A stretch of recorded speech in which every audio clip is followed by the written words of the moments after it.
First official week of content for our diversity and inclusion course. This week, we are going to start with really the foundation of diversity and inclusion, which is identity. We all have an identity. We are all comprised of different identities, and the ways in which we identify help shape our values, our perceptions, our belief systems, and really can help explain our behaviors in the workplace. So it's important to understand what it is that makes us unique, what it is that makes us us. And in order to accept others, in order to understand others, we really need to recognize the role of identity in creating our sense of self. So our readings this week are focused on identity. Some of our videos this week are focused on how multiple identities can come together to shape our experiences. And it's really this intersection of identities that influences how we are treated at the workplace, the opportunities we have at the workplace, and the ways in which we interact with others. So I hope you find this work enlightening, and I hope you're able to grow as an individual this week, as well as expand your mindset in how you might perceive other people going forward. So we're going to start by talking about social identities and talking about disclosure, and then we'll get into some theories that explain why individuals might choose to disclose or not disclose an identity in the workplace. So we're going to start by defining social identity, which is one's membership in a social group or category to which emotional value or significance is attached. So this is the extent to which someone sees themselves as belonging to a certain group, the extent to which they feel that group is important to them. So here we aren't just talking about surface level, unimportant groups, right? If you're, for instance, I have a Kroger membership, right? And so I'm a Kroger member. That's not important to who I am. It's not important to my values or shaping my experiences. So, that's not part of my identity. We're really honing in on identities to which we hold an emotional significance. So social identities are important to understand because they shape our self-concept, what we hear about a particular identity, how it's portrayed in the media, how it's portrayed in news and stories. All of that shapes whether or not we believe a social identity to be important or valued by other people. And our social identities are going to influence our values. So the ways in which we see ourselves, our behavioral motivations. So certain groups, certain attributes that we connect with groups, all of that is going to tell us a little bit about ourselves, and it's going to shape our beliefs, how we choose to behave, our perceptions on what's right and wrong. All of this is influenced by one's social identity. So this idea of social identity actually goes back to a theory called social identity theory. And basically what the theory says is that individuals categorize themselves into groups based on identities. So here we might think of identities like gender, race, age, nationality, religion, socioeconomic status, right? All of those are different types of identities. And we categorize ourselves into groups. So which of those do we identify with? To which of those groups do we fit? And as a result, it really forms these in-groups and out-groups. And we start to compare our in-group, right, who we fit with, to individuals who are in the out-group, individuals who we do not fit with.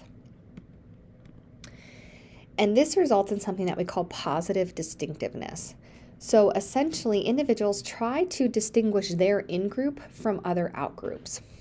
What it is that makes that group special, what it is that makes them an in-group, right? A unique subset. And generally, they try to portray the in-group favorably. So we look for positive characteristics that we can associate with our in-group, things that we can identify with and that set our group apart in a favorable way. And while this is good because we're trying to talk up our in-group, we're trying to portray our in-group favorably, it can lead to an in-group positive bias where we associate only good attributes with our in-group, and as a result can lead to excluding individuals from that group. So these are all examples of different identities. I mentioned a few of them, but again, sexual orientation, nationality, marital status, mental health, race, all of these can be different types of identities that we have. And I'm just going to pick one of these. It might not even be on here, but parent status or parenthood status. So with this idea of positive distinctiveness, I'm seeing this in my own life right now. I'm a working mom and I interact with a lot of moms. And motherhood, being a mom, is really important to many individuals' identities. And so there's a lot of talk about how being a working mom is hard and how moms are great and moms do it all and moms are, outstanding, wonderful people. But that can lead to moms and individuals who have this kind of parenthood status to separate themselves from people who do not have children, right? Oh, you don't have kids. Oh, they don't understand. Oh, they don't know how to balance all of these experiences, all these responsibilities. And so it can lead to this, again, in-group, out-group formation. So if you're a mom, you're kind of in the group.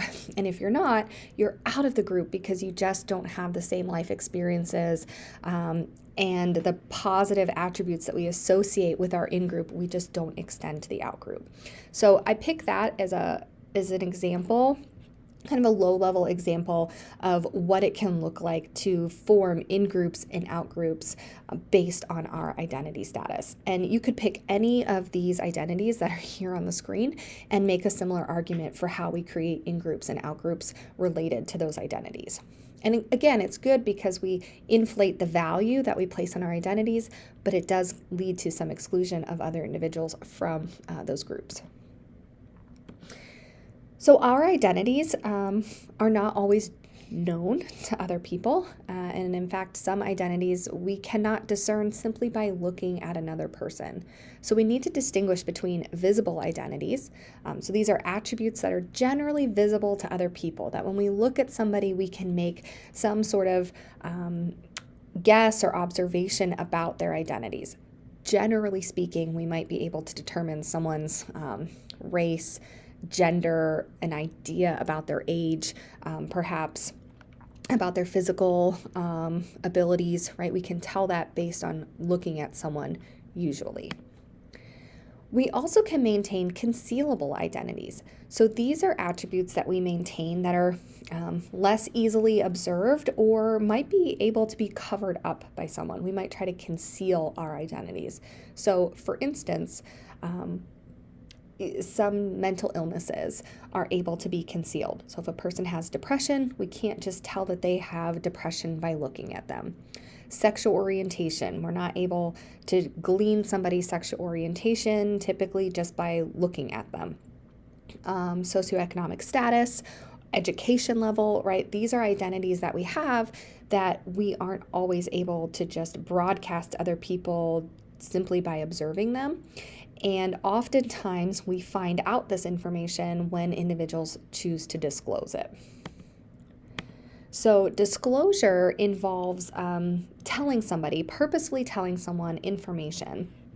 So oftentimes when we talk about disclosure in the workplace, it tends to be associated with sexual orientation. So if somebody discloses that they're gay or lesbian or bisexual, they're telling someone else, they're trusting somebody with this information. We also see disclosure occur with individuals with disabilities, oftentimes if they might need a workplace accommodation. The only way to obtain accommodation in the workplace is to first disclose that you have a disability. So someone might have a disability that we're not able to see just by looking at them, and they have to choose to come out and tell somebody about that disability. And of course, there are advantages and disadvantages of doing that. Disclosure itself kind of sounds like either we tell someone that we have an identity or we don't, but it actually occurs along a continuum. And this research I'm going to show you here is based on work I did for my dissertation when I was a PhD student, and aligns with some of my research that I continue to do now related to employees with mental illness and employees with disabilities. So on one end of this continuum, we can conceal. And on the other end, we can fully disclose. So concealing means we don't tell anybody, right, about our identity. We keep it hidden. Maybe we make up stories to account for some of our behaviors. Maybe we make up false information in order to sort of camouflage ourselves. And on the full disclosure end, we open up. We tell everybody who we are. We're very, open about our experiences, our identities, our values, etc. And then in the middle, we can have this partial disclosure. So in the middle here, we kind of, maybe we hint at who we are. Maybe we drop some subtle, hints about our identity. Maybe we use certain icons or logos. Maybe we share some information, but not all information. Sort of put a toe in the water, so to speak, testing the waters about whether or not we want to fully disclose. So in the past, disclosure used to be defined and measured dichotomously, right? You concealed or you didn't. You disclosed or you didn't. It was a yes or no. But we know that disclosure really varies in degree. So some individuals are going to tell more information than others. Some might only give us part of the picture, just enough so that they can get accommodations in the workplace perhaps, but they're not going to share their full story. And we also know that disclosure varies across contexts and people. So you might disclose in some jobs, you might disclose to some people, maybe you disclose to a coworker, but you don't disclose to your boss. Maybe you previously disclosed to an individual and it backfired and they used, that information against you, and as a result, you don't want to disclose again to anyone else, even in a new position. So we need to recognize that someone might disclose in certain instances, but not all instances, and that when someone chooses to disclose, it's a really important experience for them, and we need to be respectful of that information and to safeguard it and to help them continue to feel safe in their experiences and in the workplace. So one thing I think is really interesting here is that there's some research that's been done and some opinions about by researchers that individuals really should disclose their concealable identities. They need to tell other people about them and that it has benefits when they do so. And I think this raises a really interesting question, and you might kind of take a moment here to ask yourself, should we be recommending that employees disclose? Should we be focusing on the positive sides of disclosing and encouraging people to really bring their full selves to work?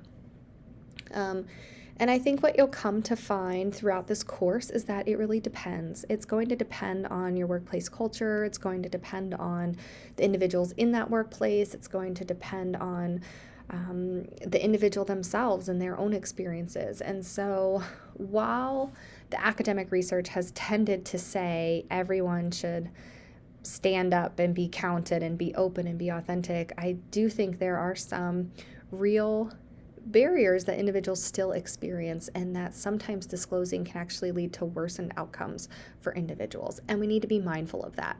We need to be mindful that biases and prejudice are still very real for certain groups, and that disclosure might not always lead to the positive benefits that we talk about because of those biases, because of the prejudice. So theory is really important in helping us understand why people might disclose or why they continue to conceal. So on one hand, we have stigma theory, and stigma theory can tell us why individuals might choose to keep their identities hidden.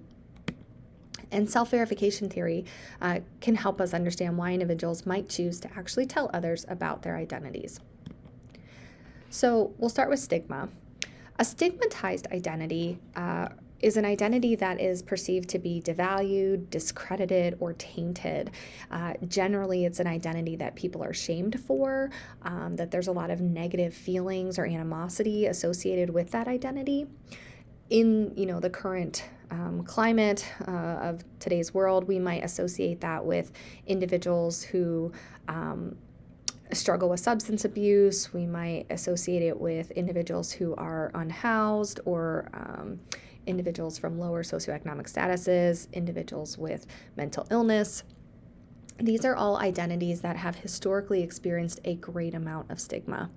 And for that reason, it can be very challenging to share these identities with other people because of the backlash it might create. So stigma theory says that the extent to which someone might be stigmatized, the extent to which their identity is discredited, unliked, thought to be tainted, is going to be based on 6 dimensions.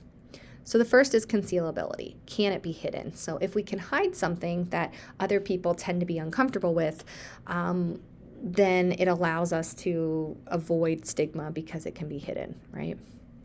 Aesthetic quality asks, does it make the person ugly or grotesque? So sometimes if somebody has a certain abnormality, if they have a lot of scarring, if they have any part of their appearance that might make them ugly, right, to other people, that can make their identity more stigmatizing. Peril is whether or not having that identity poses a risk to other people. Is it dangerous to others? So for individuals with mental illness, it has long been thought that these individuals are quite dangerous, which they are not, but these inaccurate beliefs continue to pervade our societal beliefs. And so when other people think that they're around someone with mental illness and that person is dangerous, it increases the stigma associated with mental illness. Onset has to deal with whether the person can control it. So, for instance, individuals who experience substance abuse oftentimes are stigmatized because it's believed that they can control their behaviors, that if they should just stop if they want to stop. And we know that addiction is a disease, and that there are a lot of reasons why individuals might become addicted to certain substances and can struggle to stop that behavior, can struggle to become healed, right, and become healthy again. So oftentimes if we perceive someone has chosen an identity that we find to be unlikable, then we attach more stigma to them. Permanence has to deal with whether it's short or long lasting. So if an identity is one that we're going to have for the rest of our life, then we perceive it to be more stigmatizing than if someone has an identity but only for a short period of time. And then the last one is disruptiveness. So to what extent does having an identity impede interactions? So go back to mental illness. Sometimes individuals with certain mental illnesses might struggle interpersonally to engage with other individuals, and that can make other people feel uncomfortable. And so when there's disrupted communication or social interactions, we tend to associate more stigma with those kinds of identities. So at the end of the day, I'm not expecting you to remember all of these components of stigma, but I want you to know that it is a complex phenomenon. It's a complex theory, and whether or not an identity is stigmatized and the amount of stigma that it experiences is going to be based on some combination of these stigma attributes.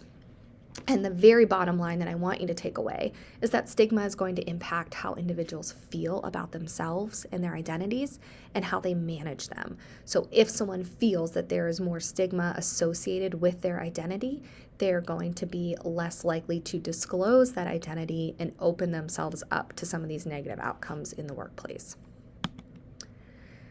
Self-verification theory is our second theory and can help us explain why individuals might choose to disclose in the workplace. So self-verification theory basically says that people want to be seen as they see themselves. So we want others' perceptions of us to align with our own perceptions of ourselves, even if those self-views are negative. So however we see ourselves, we want that to be verified by other people, that they are seeing us the same way we see ourselves. So essentially what self-verification theory says is that people are motivated to seek congruence between their self-perceptions and their environment. So they want to align their true self with their environment. They want to see themselves reflected in that environment, and that it's important to have that congruence. So individuals might communicate their identities by placing themselves in identity congruent situations. So they're going to be in situations where they're allowed to be themselves. They might display signs and symbols of their identities, and that they'll engage in behaviors that signal their identities. So all of this is to say that when we have an identity, we try to make it visible to other people, and that it's important to try to show ourselves in an authentic light, and that we're going to feel the best when we are able to be ourselves and it's reflected and compatible with our environment. And so individuals tend to seek out information to verify their self-perception. So they want to know if other people are seeing them the way they see themselves, and that having this congruence is very important. When there are discrepancies between how we see ourselves and how others see us, it can result in negative feelings and can hamper social interactions. So a great deal of research has been done involving sexual orientation and individuals who either conceal their sexual orientation or who are open about their sexual orientation.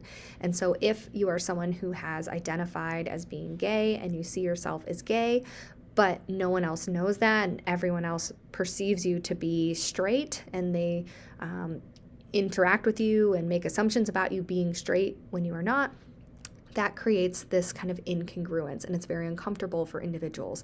And instead, they would be more comfortable if other people saw them as they saw themselves. So all of this is to say that disclosure is a way to bring balance between self-perceptions and others' perceptions. So if we see this pressure building to where the ways in which we see ourselves greatly vary from how others see us, it can create a pressure.